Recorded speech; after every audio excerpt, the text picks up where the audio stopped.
20세기 최대 고고학 발굴은 잘 아시겠지만 사해 문서 또는 쿰란 문서라고 불리는 문서입니다. 1946년 11월에 베두인족에 속하는 어떤 목동이 염소 한 마리를 잃어버렸어요. 그래서 염소를 찾다가 굴을 하나 발견했습니다. 저 높은 곳에 굴이 하나 있는 것을 보고 혹시 거기 들어갔나 하고 그 굴 속에다가 돌멩이를 던졌는데 속에서 쨍그랑하는 소리가 들리는 거예요. 뭐지? 혹시 금 항아리가 있는 거 아니야? 해가지고 올라가 봤더니 금 항아리는커녕 아주 낡아 빠진 그 두루마리들이 항아리 속에 들어 있었습니다. 너무 이렇게 막 낡아가지고 먼지 엄청 끼고 또 헤어진 그런 두루마리였는데, 이 베두인 목동은 그게 크게 실망을 했죠. 금덩어리나 들어있었으면 뭐 굉장히 횡재했다 생각했을 텐데 그런 두루마리를 보고는 좀 실망을 했다. 그래도 혹시 이게 팔면은 돈이 되지 않을까? 혹은 이제 고물상 뭐 이렇게 찾았던 것 같아요. 그래가지고 베들레헴의 그런 어떤 옛날 골동품을 수집하는 사람에게 그걸 팔아 넘겼다라고 합니다. 얼마에 팔아 넘겼는지는 모르겠지만 아마 굉장히 헐값에 팔아 넘긴 걸로 보여요. 근데 이게 이제 한참 뒤에서야 이제 알려졌거든요. 그 뒤에. 근데 금덩어리가 들어있는 것보다 더 비싸요. 이게 왜? 주전 2세기에서 1세기경에 기록된 문서. 2000년 전에 기록된 문서예요. 그것도 구약성경 가운데서 에스더서만 빼고 다 들어있습니다. 그리고 여러 밖에 여러 문서들이 또 있는 그런 문서들이 이제 그 동굴에서부터 시작해 그 주변의 여러 동굴에서 발굴되었습니다. 몇 년에 걸쳤습니다. 그래서 20세기 최고의 발굴로 그렇게 알려졌고, 그 쿰란 문서가 발굴되기 전까지만 해도 가장 오래된 구약성경은 주후 1000년경 거예요. 근데 무려 1000년을 앞당겨 버린 거예요. 네? 그 문서가 발굴된 거예요. 그럼 구약이죠. 구약이죠, 구약. 근데 그렇게 엄청난 보물이 기나긴 세월 동안 항아리 속에 그냥 어느 동굴에 쿰란에 방치돼 있었던 거죠. 감사해요. 그래서 빨치기. 그런 일이 있었습니다. 사도 바울은 우리 속에 엄청난 보물이 있다. 우리 질그릇 속에 우리가 그 보물을 간직하고 있다. 이 말씀을 하십니다.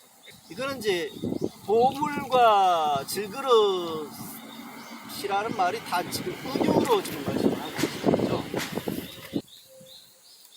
보물, 우리 안에 보물을 간직하고 있는 엄청난 보물을 간직하고 우리가 이제 그 질그릇이라고 표현을 하고 있습니다. 그런 이야기가 있어요. 어떤 보석 상인이 있었는데 굉장히 값비싼 다이아몬드를 입수를 해가지고 그 다이아몬드를 어디다 숨길까 하다가 고민하다가 질그릇 속에다가 숨겼어요. 도둑이 몇 번 들었어요. 도둑이 한 번도 발견하지 못했어요. 도둑이 너무 값비싼 다이아몬드이기 때문에 어디 깊은 금고에 넣어놨을 거라고 맨날 그런 데만 찾고 다녔어요. 근데 하루만 그 질그릇 속에다가 딱 넣어놨거든요. 도마복음서에 보면은 예수님께서 그런 말씀을 하십니다. 만일 육신이 영 때문에 생겨났다면 그건 굉장히 놀라운 일이다. 그러나 영이 이 육신 때문에 생겨났다면 놀라운 일 중에서도 놀라운 일이다. 그러나 내가 몰라는 것은 이 부유한 것이 가난함 속에 있다는 것이다. 우리의 그 육신 속에 영혼이 있다는 것 자체가, 우리 육신은 굉장히 좀 보잘것없고 부패하기 쉽고 연약한 것이고 그런 건데, 이 육신 속에 그 고귀한 영혼이 있다 말씀이라고 할 수가 있겠죠. 질그릇 비유는 사실 사도 바울만 이야기한 게 아니고 그리코 로마 문학에서 널리 알려져 있는 거였습니다. 그래서 호메로스 같은 경우도 인간이 죽으면은 그 생명력이 이 질그릇 속에서 빠져나간다. 인간은 그 생명력, 곧 우리가 이제 영혼이라고 표현하는 이게 불을 같이 담고 있는 질그릇이다, 이런 이야기를 하고 있고, 그래서 인간이라는 존재가 질그릇처럼 부서지기 쉽고 보잘것없고 연약한, 그래서 질그릇이라고 표현을 많이 했던 것 같아요. 그것을 우리가, 근데 그 질그릇 속에 영혼을 보존하고 있다 라고 하는 것이죠.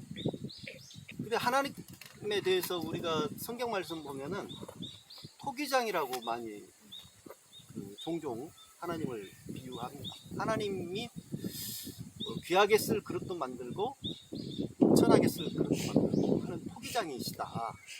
하나님께서 뭐 쓰시고자 하는 대로 만드시는 분인데 우리가 그것을 탓할 수는 없다, 뭐 그런 얘기를 하죠. 오늘 우리들이 분청 박물관에 왔습니다. 자, 분청이 뭔가를 봤어야지. 분청이 뭘까? 이게 청자에다가 분칠한 게 분청이더라고요. 그래서 만든 그 그릇이 바로 분청상입니다. 그러니까 고려 말에서 조선 초에 유행했던 도자기인데 기본적으로 이제 청자예요. 하지만 이제 약간 변형이 됩니다. 청자보다 사실 분청사기가 더 귀하다. 왜냐하면 청자는 귀족들을 위한 거예요. 근데 이 분청사기는 서민들을 위한, 실제로 실용적인 것이고 중국이나 다른 나라에서 볼 수 없는 굉장히 독창적인 도자기예요. 이게 해학적이고. 그래서 우리 민족만의 독특한 이거는 그릇이다, 이렇게 알려져 있더라고요. 그게 이제 가장 많이 나온 곳이 바로 이제 도면, 여기 문대기 여기에서 많이 나고, 부동산 자락에서도 좀 나고, 강진에서도 나고 몇 군데가 있더라고요. 뭐 그릇이 이쁘다고 아주 이렇게 멋있게 만들어졌다고 그게 귀한 게 아니고, 그릇이 귀한 것은 무엇을 담고 있느냐가, 얼마나 쓰임새가 있느냐, 그게 그 가치를 결정한다고 봅니다. 앞서 말씀드린 베두인 목도는 그 항아리 속에 어마어마한 보물이 있는 걸 몰라 보는 거잖아요. 가치를 몰랐어요. 그러니까 뭐 금덩어리나 있지 뭐 이런 허접한 것이 있냐 이렇게 하고 그냥 고물상에 팔아 넘겼는데, 우리는 우리 속에 예수 그리스도의 복음이, 하나님께서 주신 하나님의 영광을 아는 지식이 우리 안에 들어있습니다. 엄청난 보물이 우리 안에 있습니다. 보는 눈이 있어야 되죠.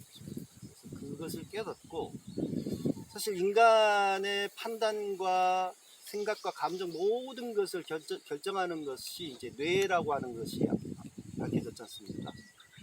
그래서 요즘에 뇌과학 연구하시는 분들 많고 그런데, 이 뇌가 어디에 있어요? 그 두개골 안에 있잖아요. 두개골이 말 그대로 항아리처럼, 그릇처럼 뇌를 감싸고 있는 거예요. 그래서 우리 속에 우리가 사실 그런 항아리와 같은 그릇과 같은 질그릇과 같은 존재다라고 하는 사실을 깨달으면서 우리가 간직하고 있는 그 하나님께서 주신 귀한 보물을 제대로 알고 하나님께서 바라시는 그 삶으로 우리가 잘 나아가도록 하시는 저와 여러분들에게 바랍니다. 기도하겠습니다. 주님, 우리 자신의 육신을 볼 때는 보잘것없고 정말 연약한, 깨어지기 쉬운 존재인 질그릇과 같은 존재이오나 주님께서 주신 그 귀한 값진 보물이 우리 안에 깃들어 있음을 다시 한번 저희들이 깊이 깨달아 알게 하시고 그 보물을 간직한 만큼 우리들이 제 가치를 다하는 삶이 되도록 주님 도와주시길 원합니다. 오늘 저희들이 분청문화박물관에서 여러 그릇들도 보고 조상들의 살아온 자취를 살펴보려고 합니다. 모든 여정 가운데서 우리들이 그저 눈요기만 하는 것이 아니라 예술 혼을, 삶을 잘 깨달아 알 수 있도록 도와주옵소서. 주 예수님의 이름으로 기도드리옵나이다. 아멘.